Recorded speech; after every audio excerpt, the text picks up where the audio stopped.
When Ethan Carter drove back into his hometown after 9 years, the first thing he noticed was the silence. Not the peaceful kind, the uncomfortable kind that settles over places people are slowly leaving behind. The old "Welcome to Millstone" sign leaned crooked at the edge of town, its paint faded and chipped. He slowed down instinctively, even though there was no traffic. The road that once felt endless when he was 18 now seemed painfully short. He hadn't planned on coming back. In fact, he'd spent nearly a decade making sure he never had to. But life didn't care about plans. His phone buzzed again on the passenger seat. He didn't look at it. He already knew who it was. His sister. Again. Ethan pulled into the driveway of the house he grew up in. A modest 2-story place with white siding that had gone slightly gray with age. The porch light was on. Even though it was still daylight, that detail alone made his stomach tighten. There were cars parked along the curb. Too many. He sat in his car for a full minute before getting out. Inside, the house smelled like disinfectant and stale coffee. Voices drifted from the living room, hushed and tense. When Ethan stepped in, the talking stopped. His aunt noticed him first. "Ethan," she said softly, already standing up. "You made it." One by one, faces turned toward him. Relatives he hadn't seen in years. People who looked at him with a mix of sympathy and curiosity. Someone patted his shoulder. Someone said they were sorry. No one explained why. He didn't ask.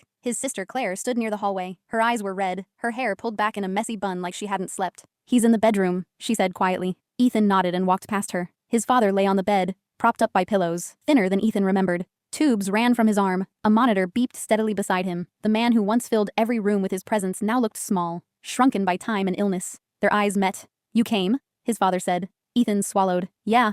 There was a lot he wanted to say. None of it came out. Later that night, after the house emptied and the whispers faded, Ethan sat alone at the kitchen table. Medical bills were stacked in uneven piles. Insurance statements, past due notices. Claire placed a mug of coffee in front of him and sat down across the table. "He's been sick for a while," she said. "Kidney failure. We didn't know how bad until recently." Ethan stared at the papers. "Why didn't anyone tell me?" Claire hesitated. "He didn't want you to know." That answer felt familiar and infuriating. Ethan leaned back in his chair, rubbing his face. "So what's really going on?" Claire took a deep breath. "Dad borrowed money." Ethan looked up. "How much?" She slid a folder toward him. The number made his chest tighten. "This isn't a bank loan," Ethan said slowly. "No," Claire replied. "Private lender." Ethan exhaled sharply. "Of course it is." Later, in his childhood bedroom, Ethan lay awake staring at the ceiling. The house creaked softly around him, settling into the night. His phone buzzed. Unknown number. He ignored it. It buzzed again. Against his better judgment, he answered. "Ethan Carter," a man's voice said smoothly. "This is Mark Sullivan. I represent someone who has a financial arrangement with your father." Ethan sat up. "What do you want?" "Nothing unreasonable," the man replied calmly. "Just assurance that the debt will be handled." "I don't even know the details." "You will," Sullivan said. "Soon." The call ended. Ethan stared at the phone, his heart pounding. The next morning he met Rachel at a coffee shop off Main Street. Rachel had been his best friend once,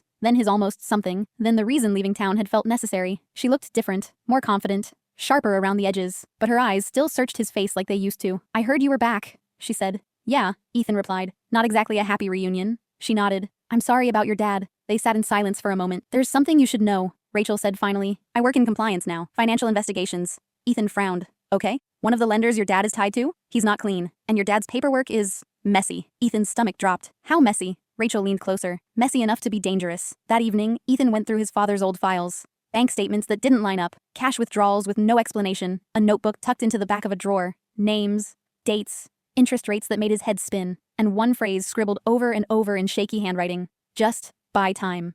His phone rang again. Same number. "This is your reminder," Sullivan said. "We expect a payment plan by the end of the week." Ethan clenched his jaw. "You're talking to the wrong person." "No," Sullivan replied calmly. "We're talking to the only person left." The line went dead. Ethan sat alone in the dim light of the study, the weight of it all pressing down on him. He'd spent years running from this place, convinced he'd escaped the version of himself that grew up here. But some debts didn't disappear just because you moved away, and some battles waited patiently until you came back. Ethan learned quickly that debt had a sound. It was the constant vibration of his phone, the sharp knock on the door when no one was expected, the pause before people spoke, like they were choosing words that wouldn't explode the room. 3 days after the call from Mark Sullivan, the first visit happened. Ethan was in the garage, sorting through old boxes, when he heard tires crunch on gravel. 2 black SUVs rolled into the driveway and stopped with deliberate slowness. The engines stayed on. A man stepped out, mid-40s, clean-cut, navy jacket that probably cost more than Ethan's monthly rent in Chicago. He smiled as if they were old friends. "You must be Ethan," the man said. "I'm Mark." Ethan wiped his hands on his jeans. "You're trespassing." Mark laughed lightly. "Let's not start like that." They sat at the kitchen table. Claire hovered near the hallway, arms folded tightly across her chest. Mark placed a thin folder down, aligning it perfectly with the edge of the table. "Your father owes $460,000, he said calmly. "That's principal and interest." Claire gasped.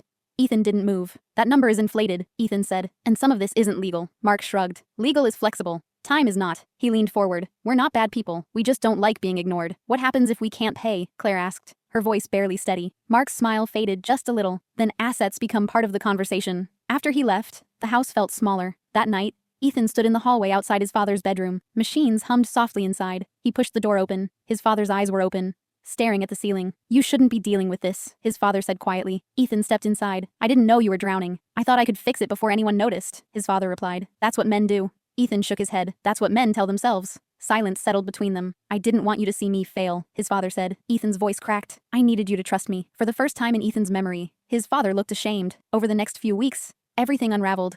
The lender filed paperwork that froze accounts. Collection notices arrived daily. Ethan's job back in Chicago let him go after he missed too many deadlines. "We need reliability," his manager said politely. Reliability. The word burned. Rachel worked quietly but relentlessly. Late nights, secure calls. She traced shell companies, inflated interest rates, and forged signatures buried in fine print. "This guy survives because people are scared," she told Ethan one night. "Not because he's untouchable." The threats escalated. Someone slashed Ethan's tires. A note appeared taped to the front door. "Deadlines matter." Claire broke down one evening, sitting on the kitchen floor, sobbing. "We're going to lose the house." Ethan sat beside her, not without a fight. Then his father collapsed. Another emergency room. Another mountain of bills. This time the doctor was blunt. "He needs ongoing dialysis," she said, "and stress could kill him." That night Ethan made a decision. Rachel tried to stop him. "If you push back publicly, he'll retaliate." "He already is," Ethan replied. Ethan contacted a journalist, not a big-name outlet, a local investigative reporter who'd been digging into predatory lending practices for years. He handed over everything: documents, recordings, names. The story dropped quietly at first.